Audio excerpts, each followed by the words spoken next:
ዳግም ከመታት በፊት የጠፋብሽ ልጅሽ ነው።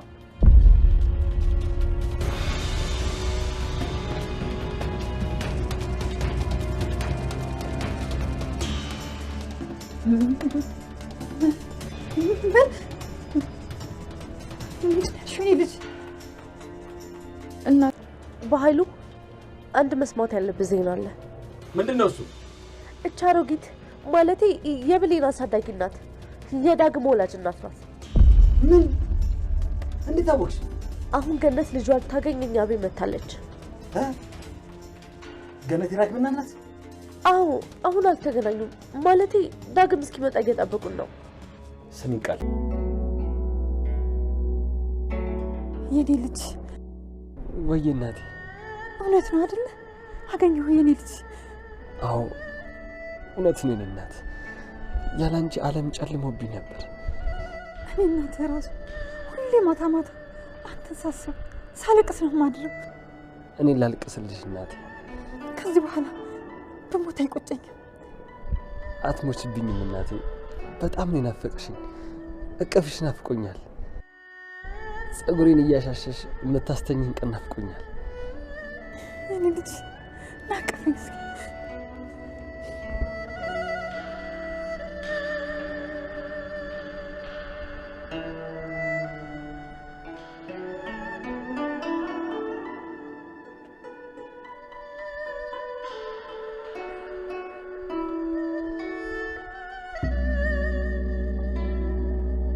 ምን አይነት ጨካኝ ሰው ነሽ?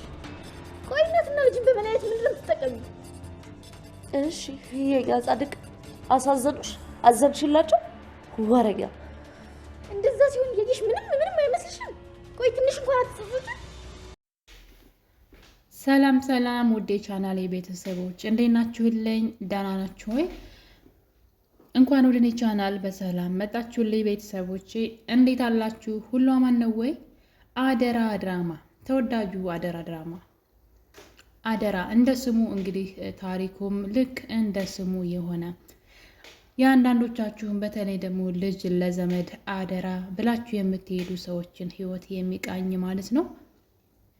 በተለይ ደግሞ ለዘመድ ብዙ ሰው ልጆቹን አደራ ብሎ የሚሄደው ለዘመድ ነው። ያው ችግር አንዳንዴ እንግዲህ ስደት እንድንሄድ ሊያደርገን ይችላል ልጆቻችን ትተንና ያኔ እንግዲህ እኛ ገንዘባችን አውጥተን በደንብ ገንዘብ እየሰጠናቸው ብቻ ልጆቻችን እንዲጠብቁልን እስክንመለስ ለቤተሰብ ሰተን ስንሄድ ምን አይነት ነገር እንደሚገጥማቸው ልጆቻችን እንግዲህ ይሄ ድራማ በደንብ አድርጎ ነው የሚያሳየው። እንግዲህ ከክፍል 1 እስከ ክፍል 34 ድረስ ስታዩት የራሷ ዘመድ በሆነ ነው እንግዲህ በገዛ ወንድሟ ነው ሰላም የምትባለው ሴት ብሌን የምትባል ልጅ እንግዲህ ገና ህፃን እያለች ገና 6 ዓመት እያለች ነው ትታት ወደ አረብ ሀገር ሄደችው እና እንግዲህ አደራ ብላው ስትሄድ ወንድሟን ገንዘቡን ከላክሽ ምንም ችግር የለውም ብቻ አንቺ ገንዘብ ቶሎ መላክሽ እንዳትረሺ ብሏት ነበረ እና በሰዓቱ ወንድምየው ራሱ አረብ ሀገር እንድትሄድ እህቱ በጣም ይፈልግ ስለነበረ ልጅቷን በደንብ እንደሚይዝላት ቃል ሲገባላት አይተናል። እሷም አደራ እያለቀሰች እግሩ ስር ተደፍታ አደራ ወንድሜ ስትለው አታስቢ እያላት ነበረ እና እንግዲህ ሂዳ 1 ዓመት ብቻ ነው ከሱ ጋር ያቆያት ልጅቷን። አይታችሁ ከሆነ ብሌን በህፃንነቷ እየተሰቃያት ነበረ። ህፃን ልጅ ናት፣ ምግብ ካልሰራሽ ይላት ነበረ እና ምግብ መስራት አታውቅም። የሆነ ብቻ በጣም ቅመም ነበረች ልጅቷ፣ ደግሞ በጣም ጎበዝ ነበረች እና በሰዓቱ ምግብ መስራት የማችልበት እድሜ ናት። ግን እንደዛም ሆኖ ታበስል ነበረ እና አስቤዛ ሰውየው አይገዛም። የሆነ በርበሬ በእንጀራ ስታቀርብለት በርበሬውን እንዲያቃጥላት ለእሷ ያጉርሳት ነበር። ህፃን ልጅ ናት እና ጥቅልል አድርገው እንዴት ለእኔ በርበሬ ታቀርብ ይለኛለች የት ታምጣው? እና በዚህ መጠን እያሰቃየ ልጅቷን ለ1 ዓመት ነው የጠበቃት። ሰላም ደግሞ አረብ ሀገር ሄዳ ያላሰበችው እሷ ያሰበችው ያቀደችው ሳይሆን ያላሰበችው ሌላ ታሪክ ገጥሟት ትንሽ ጊዜ እንዳወራቻቸው ድምጿ ጠፋ። ገንዘብ እየላከች ሰውየውም 1 ዓመት ጠብቋት ደብዘዋል። ልክ እህቱ እንደጠፋ ሲያቅ ልጅቷን አውጥቶ ነው የጣላት በጭካኔ ማለት ነው። እና አደራ ስትለው እህቱ አታስቢ እህቴ አደራሽን ጠብቃለሁ ብሎ አደራውን የበላ ወንድም ነው እንግዲህ አስቡ። የገዛ ወንድም እንግዲህ ማለት ያቺ ብሌን ማለት ልጁ ናትና ይሄ ልጅ ነው መቼም እና ሰውየው በጣም በሚገርም ሁኔታ ግን አንቺ ብቻ ሂጂና ገንዘቡን ላኪ እንጂ የማደርገውን ታውቂያለሽ ይል ነበረ። እንግዲህ እንዳሰበው ነው ያደረገው። እሷ ችግር ገጥሟት ስትጠፋ ልጇን አውጥቶ ነው የጣላት። ከዛ ደግሞ አስቡ አንዳንዴ ሰው ዘመድ ስለሆነ ብቻ አደራ የማይበላ የሚመስለን። ወይዘሮ ገነት ደግሞ በተቃራኒው ናት። ወይዘሮ ገነት ምንም የሌላት በጣም የኔ ቢጤ ደሃ ናት፣ ምንም የሌላት እና ነገር ግን ያቺ ልጅ መንገድ ላይ ወድቃ ስታገኛት ወስዳ አሳደገቻት። አሁን አደራ የተባለ ወንድምየው አደራውን ሲበላ የማታውቃት ሴት ግን መንገድ ላይ አንስታ አሳደገቻት። አስቡ እና ይሄ ድራማውን ብዙዎቻችሁ እንደምታዩት እርግጠኛ ነኝ እና የብዙዎችን ሕይወት የሚቃኝ ነው የሚያሳይ ነው እና አደራ በጣም ከባድ ነገር ነው። ነገር ግን ክፉ ሰው በጣም ከባድ ስለሆነ እንግዲህ አደራውን ከመብላቱ በላይ ልጇን አውጥቶ ጥሎ የትም እንድታድግ ወይዘሮ ገነትን የመሰለች እናት ቢሰጣትም ፈጣሪ ነገር ግን አውጥቶ በሱ ቤት ግን ልጅቷን አውጥቶ ነው የጣላት። በቃ ምንም ትሆን አስቡትና እንግዲህ ጊዜው ደርሶ ከአመታቶች በኋላ ማለት ነው እህቱ ከነመፈጠሯ ከረሳት በኋላ ልጅቷንም አውጥቶ ከጣላት ከ10 ዓመት በኋላ ድንገት እህቱ እንግዲህ ወደ ሀገሯ ትከሰታለች እና ስትመጣ ሰላም እንግዲህ ልጇ አልነበረችም። የህፃንነቷ ፎቶ ብቻ ነው ያገኘችው። ልጄን አምጣ ብላ እግሩ ስር ወድቃ ስታለቅስ ለ10 ዓመት ዘወር ብለሽ አላየሻት ልጅሽ አላውቅልሽም የት እንዳለች ብሎ በእግሩ ሲገፈትራት ምናምንና 10 ዓመት ሙሉ እንግዲህ እንደዛ ታስራ መከራ ውስጥ እንደነበረች ሲያውቅ ምንም የሌላት ድሃ እንደሆነች ሲያውቅ እንዴት ሲያንቋሻት እንደነበረ አይታችኋል። ከዛ ግን እሷ ምንድን ነው ያለችው? አንተ ብቻ ልጅን ፈልግና አምጣልኝ ከጣልክበት የፈለግከውን ገንዘብ ሰጣለሁ አለችው። እና ሰላም እዚህ ጋር በጣም የተሳሳተችው እንግዲህ ወንድሟን ማቆም የነበረባት እዚህ ጋር ነበረ። አላውቅልሽም ልጅሽ የት እንዳለች አላውቅም ብሎ ከካዳት በኋላ የወንድሟን ጭካኔ እንግዲህ ከዚህ በላይ አሁን በጣም ወንድሜ መልካም ሰው ነው ትላለች። የዋህነቷ በጣም ሲበዛ የዋህና ሰላምና ግን እዚህ ጋር ልጅን ያክል ነገር አላውቅም አላት። መከራዋን የበላችላት ልጇን አላውቅም ነው ያላት እና አላውቅም ካላት በኋላ ግን የፈለግከውን ገንዘብ ሰጥሃለሁ አለችው መደራደሪያ። ከዛ ምንድነው ዛሬውኑ አመጣልሻለሁ ነው ያላት። የፈለግከውን ገንዘብ እንደውም ገንዘብ የት አምጥተሽ ነው የምትሰጭኝ አለ። ገንዘብ ከየት ነው የምታመጪው? ታስረሽ አይደል የኖርሽው ሲላት ያው የታሰርኩበት ነገር ስህተት ስለነበረ የ10 ዓመት ደመወዝ ሰዎቼ በርከት ያለ ገንዘብ ነው የሰጡኝ፣ ህይወቴን የሚቀይር ገንዘብ እና ለገንዘቡ አታስብ የፈለግከውን እሰጥሃለሁ እንደዚህ ነው ያለችው። እንግዲህ ወንድም አደራ ተብሎ የሄደ ሰው ወንድም ልጅቷ የት እንደጣላት አላውቅም ብሎ ሲረግጣት እንዴት ይሄን ረስታ አሁን ላይ ወንድሟ እንዳመነችው አላውቅም። 10 ዓመት ሙሉ የበደላት ወንድሟ አደራውን የበላው ወንድሟ ከመጣች በኋላ ደግሞ ያንን ክህደቱን ቀጥሎበታል። ገንዘብ አለኝ፣ በጣም ብዙ ገንዘብ አለኝ፣ የፈለግከውን እሰጥሃለሁ ስትለው አይ የፈለግኩትን ሳይሆን ያለሽን ሁሉ ነው የምወስድብሽ በማለት የእሷን ልጅ ሳይሆን የሌላ ሰው የማትታወቅን ሰው የእሷ ልጅ አስመስሎ በገንዘብ ገዝቶ እንግዲህ ተደራድሮ የእሷን ሙሉ ንብረት ስንወስድ 25% ላንቺ ሰጥሻለሁ ብሎ ሌላ ሰው አምጥቶ እናትና ልጅ እንዳይገናኙ በጣም ብዙ ሴራዎችን ሲያሴር ነበረ። በጣም ብዙ ሌላው ቀርቶ የሰላምን ልጅ ያሳደገችውን ሴትዮ ለመግደል በጣም ብዙ ጊዜ ሞክሯል። አሳዳጊዋን አያችሁ እንግዲህ አሁን ወንድም ነው ምኑ ነው ወንድም ማለት በጣም ከባድ እኮ ነው። የፈለገ ገንዘብ ቢወድ ለእህቱ ያለው ጥላቻ ገንዘብ ብቻ የሚወድ አይነት ሰው ነው በኃይሉና አሳዳጊዋን ሳይቀር ሲያሰቃያት ነበረ።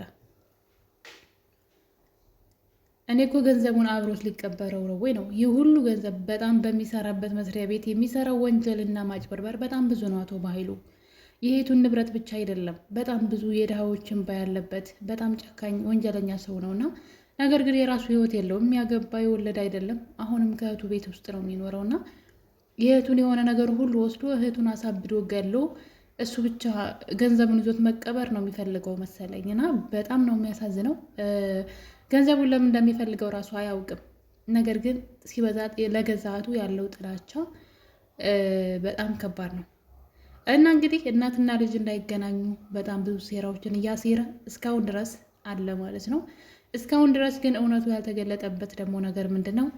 ሰላም እህት ተብዬዋ ወንድሟን በጣም ነው የምታምነው።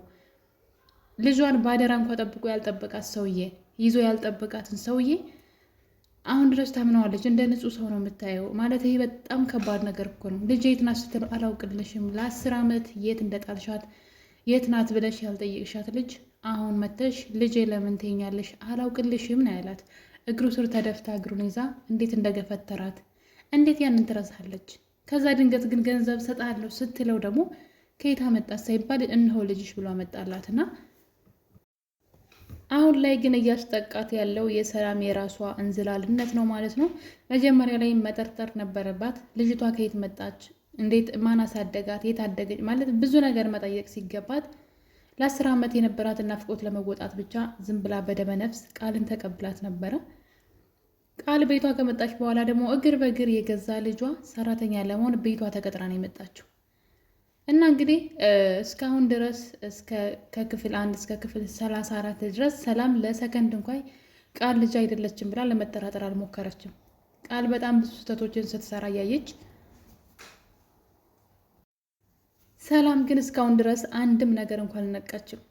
ከሷ በተሻለ እንደውም ከሷ ውጭ ከዛ ቤት ውስጥ የማይኖሩ ሰዎች ስለ ቃል ብዙ ነገር እያወቁ፣ እሷ ግን አውቃ የተኛን ቢቀሰቀሱት አይሰማም እንደሚባለው ሰላም አውቃ የተኛች ትመስላለች። ነገሮችን ማመዛዘን እየቻለች አይደለም። ቃል ልጇ እንዳልሆነች የሚያሳዩ በጣም ብዙ መረጃዎች አሉ። ከምታደርጋቸው ድርጊቶች፣ ከምትሰራቸው ስራዎች፣ ብቻ በጣም ብዙ ነገሮች እሷ ስህተት እንደሆነች፣ እሷ ቤት ልጁና ሳይሆን በስህተት የመጣች ሰው እንደሆነች ማጣራት ትችል ነበረ። በዙሪያ ያሉ ሰዎች ማን እንዳሳደጋት የት እንዳደገች ብቻ ምንም በቃ አትጠይቅም። ዝም ብላ በደመ ነፍስ ነው እያኖረቻት ያለችው። ስለዚህ ያ ማለት ሴትዋ ምንም አይነት የምታየውን ነገር እንዳላየች የምትሰማውን ነገር እንዳልሰማች እየሆነች ጆሮ ዳባ ብላ ሰላም ኑሯን ቀጥላለች። ነገር ግን እንግዲህ ቃል ደግሞ በጣም ወሬ ስለምታወራና ወሬኛ ስለሆነች ደጋግማ እዛ ቤት ለምን እንደገባች ስታወራ እንግዲህ እጅ ከፍንጅ ተይዛለች። ያም እንግዲህ ብሌን ሳትቀር ሚስጥሯን አውቃለች። ጭራሽ ሰላምን ገድዬ ወንድሟንም አሳስሬ በዙሪያ ያሉ ሰዎችን አስወግጄ ሙሉ ለሙሉ ንብረቷን ለግል ያደርጋለሁ እያለች ስትፎክር እንግዲህ የብሌን ጆሮ ውስጥ ደርሷን ወሬ። ሌላው ደግሞ እንግዲህ የብሌንና የሰላም ታሪክ ይመሳሰላል። እዚህ ቀደም ወይዘሮ ገነት እናቴን ፈልጊልኝ፣ እናቴን አፍቃኛለች፣ እናቴ ለምን እንደተወችኝ መጠየቅ እፈልጋለሁ፣ ስለዚህ እናቴን ፈልጊልኝ ብላት ነበረ ብሌን ወይዘሮ ገነትን። እና ወይዘሮ ገነት ከዚህ ጊዜ በኋላ እንግዲህ የእሷን እናት ለመፈለግ በጣም ብዙ ስትጥርና ስትፈልግ አይተናታል። እናም አንድ መረጃ አግኝታ ነበረ። እሱም እንግዲህ እናቷ ሰላም እንደምትባል ለዛም ደግሞ 22 አካባቢ ያ ማለት ብሌን የምትሰራበት ቤት አካባቢ ማለት ነው። ሰላም የምትባል ሴት እዛ አካባቢ የድሮ ሰፈሯ ቤት ገዝታ እንደምትኖር ከአረብ ሀገር ተመልሳ በጣም ተመሳሳይ ታሪክ ማለት ነው። እናም ብሌን የምትባል ልጅም ስትፈልግ እንደነበረ መረጃ አግኝቻለሁና ዛሬውኑ እናትሽ ጋር ወስድሻለሁ አለቻት። እንግዲህ አስቡ፣ ተመሳሳይ ታሪክ ነው ይሄ ታሪክ ማለት ነው። እና ወዲያው እንግዲህ ብሌን እናቷንና ብሌን እንዳታገናኙ ብሎ የሆነ ሰው መጥቶ በልጇ ያስፈራራታል። እና ለምንድን ነው ማለት እናቷ እንዳለች በህይወት ወይም ደግሞ በጣም ቅርብ እንደሆነች ለነሱ ለብሌን ያልነገረቻት ለምንድን ነው? ሰውየው በልጇ አስፈራራት። ልጅሽ በህይወት አለ ብሎ በስልክ ካገናኛት በኋላ አንድ ነገር አድርጋለሁ ብትይ ልጅሽን እገለዋለሁ አላት ሰውየው። አሁን እሷ ታውቃለች ማለት ነው። በቃ ቢያንስ እንዳገኘቻት እናቷ ይቺ ሴት እንደሆነች እናቷ ወይዘሮ ገነት ታውቃለች። ነገር ግን እንዳታገናኝ ብለው ሰዎች ናቸው ያስፈራሯት። እና ከዛ በኋላ እንግዲህ ብዙ ነገር ተቀይሯል። ግን ወይዘሮ ገነት ጉዳዩን እየተናገረች አይደለም።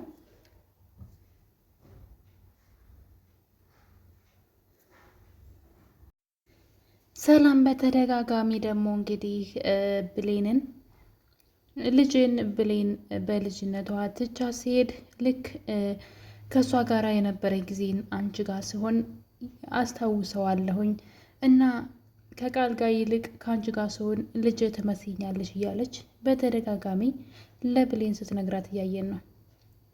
ይህን ስሜቷን ጠለቅ ብላ ብታዳምጠው እውነቱ ይገለጥላት ነበረ።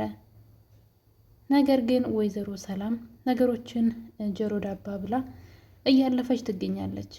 ቃል በጣም ብዙ ስህተቶችን የማይሆኑ ስህተቶችን ስትሰራ ለምን እንደሰራች ስህተቱን ስታፋጥጣትም ስጠይቃትም አናውቅም። አሁን ላይ ግን ጭራሽ ልጅቷ እንግዲህ እውነቱ እንዳይወጣ ብሌንን ማሰቃየት ጀምራለች። በመጀመሪያ ወንድሟን አሳስረው ነበረ። ያው ከባህሉ ጋር በገንዘብ አልተስማሙም። ባህሉ ቃል ሳታስፈልገው የሰላምን ንብረት በጎን ለመውሰድ ፈለገ። ይህን ነገር ቃል ስታውቅ ደግሞ እሷ ለእሱ ጥላት ሆነች እና እንግዲህ ሌባ ለሌባ ምንድን ነው የሚባል ተረት አለና ሌባ ሲሰርቅ ይስማማል የሚባለው ነገር ማለት ነው። ተባብረው እንግዲህ ብዙ ከተራመዱ በኋላ የሰላም ንብረት እጃቸው ሊገባ ትንሽ ሲቀራቸው እርስ በርስ መከዳዳት፣ አለመተማመን ተፈጠረ። ቃልም በአቅሟ በኃይሉንና ሳሚን ማስወገድ ፈለገች። በኃይሉም ደግሞ እነሱ 25%ቱን ላለመስጠት ነው እንግዲህ 75%ቱን እሱ ሊወስድ ነው። እሱም ደግሞ እንዳይደርሳት እሷን ከዛ ዞር ለማድረግ መስራት ጀመረ። ብቻ እርስ በርሳቸው ምቀኝነት ሆኑ። እንግዲህ ንብረቱን ወስደው ከመካፈል ይልቅ እርስ በርስ ምቀኝነት ጀመሩ።